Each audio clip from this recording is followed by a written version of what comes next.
예레미야 30장 1절에서 11절까지 말씀을 살펴보도록 하겠습니다. 28장과 29장이 거짓 예언자의 논쟁과 심판을 선언했다면 30장부터는 구원을 선포합니다. 30장에서 33장은 소위 위로의 책으로 불리며 지금까지의 심판 예언과는 달리 유다와 이스라엘의 회복에 대한 예언을 기록합니다. 1절에서 3절은 머리말입니다. 1절은 하나님의 뜻과 관련하여 어떤 새로운 사실을 말할 때 사용되는 여호와께로부터 말씀이 예레미야에게 임하여 이르시니라 라고 하는 표현을 통해 계시의 출처가 여호와 하나님께 있음을 강조합니다. 하나님께서 예레미야에게 내가 내게 일러준 모든 말을 책에 기록하라고 명령하십니다. 하나님께서는 유다와 이스라엘의 멸망과 회복이 분명한 하나님의 약속이요 반드시 성취될 이름을 알려주기 위해 기록할 것을 명령합니다. 훗날 이스라엘 자손들이 이 말씀을 보면서 하나님이 어떤 분인지를 알게 되었을 것입니다. 포로됨만이 아니라 회복됨도 정확하게 이루심으로 1.1획도 오류가 없는 하나님의 말씀임을 분명하게 드러내십니다. 3절 이후에는 예레미야가 기록해야 될 내용이 언급됩니다. 내가 내 백성 이스라엘과 유다의 포로를 돌아가게 할 날이 오리니 라고 말씀합니다. 돌아가다 라고 하는 것은 단순히 고향으로 돌아간다 라고 하는 의미뿐만 아니라 여호와께 회개하다 라고 하는 의미도 함께 있습니다. 이 일을 누가 이루십니까? 내가입니다. 바사왕 고레스가 이스라엘의 포로교환을 주도하는 것이 아니라 여호와 하나님 자신이심을 강조합니다.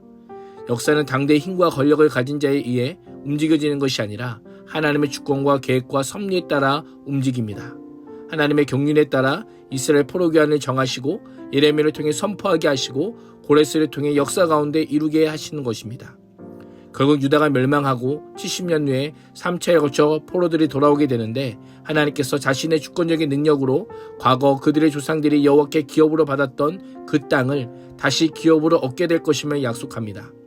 이 말씀을 받는 유다 백성들의 심판의 대상이지만 심판 이후에는 전적인 하나님의 은혜로 포로된 땅에서 돌아오게 될 것이고 하나님의 은혜가 심판으로 인한 상처와 아픔을 아물게 하고 회복시켜 주심을 선포합니다. 우리 인생도 마찬가지입니다. 하나님의 일하심과 역사와 은혜만이 우리의 유일한 희망입니다. 무엇을 갈망하십니까? 은혜를 갈망함으로 역사의 절대 주권자이신 하나님의 날개 아래 거하시기를 축복합니다. 4절에서 7절은 유다가 당한 심판과 구원입니다. 4절은 여호와께서 이스라엘과 유다에 대하여 하신 말씀이라고 언급하며 회복의 예언인 이스라엘과 유다 모두에게 주어짐을 강조합니다. 5절은 어디선가 들려오는 한 소리에 집중합니다. 예루살렘의 멸망은 대부분의 유다 사람이 생각하지 못한 사건이었습니다. 거짓 선지자들이 예루살렘의 평화를 예언했기에 하나님의 임재를 상징하는 예루살렘은 결코 멸망하지 않을 것이라고 믿었던 겁니다. 그런데 예루살렘이 함락되어 성전이 약탈당하고 파괴되는 사건이 일어나자 엄청난 고통에 사로잡힐 수밖에 없었던 것입니다. 여호와께서 무서워 떠는 자의 소리를 들으셨다라고 하며 그 공포가 얼마나 강력한지를 강조합니다. 심판으로 인한 환란이 임한 땅에는 두려움만 있고 평안함을 찾아볼 수 없을 것이며 폭력뿐이라고 말씀합니다. 그리스도를 들으신 여호와께서 너희는 자식을 해산하는 남자가 있는가 물어보라고 합니다. 묻고 또 물어보라는 수사적 질문을 던지시며 그 고통의 원인이 무엇인지를 생각해 볼 것을 요청합니다. 하나님께서 모든 남자들이 해산하는 여인처럼 배를 손으로 움켜잡고 모두 얼굴이 겁에 질려 새파래졌다라고 말씀하시며 예루살렘의 멸망과 포로 사건이 해산의 고통과 같은 큰 심판이 될 것임을 비유적으로 말씀합니다.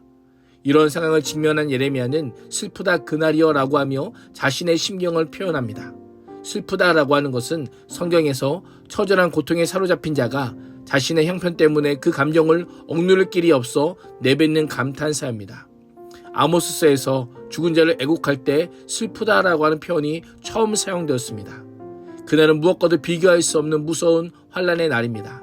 하나님께서 언약을 저버린 이스라엘 자손과 야곱을 최종적으로 심판하시기 위해 작정하신 날이기 때문입니다. 그날은 역사상 유례가 없는 대환란의 날입니다. 그날 당시 백성들에게는 바벨론에 의한 예루살렘의 멸망이라면 구속사정 관점에서는 장차 다가올 인류 역사의 마지막에 있을 대환란의 날을 가리킵니다. 그날은 역사적 파멸과 심판의 날으로만 끝나지 않습니다. 7절은 슬프다라고 시작하지만 구원하다로 마무리됩니다.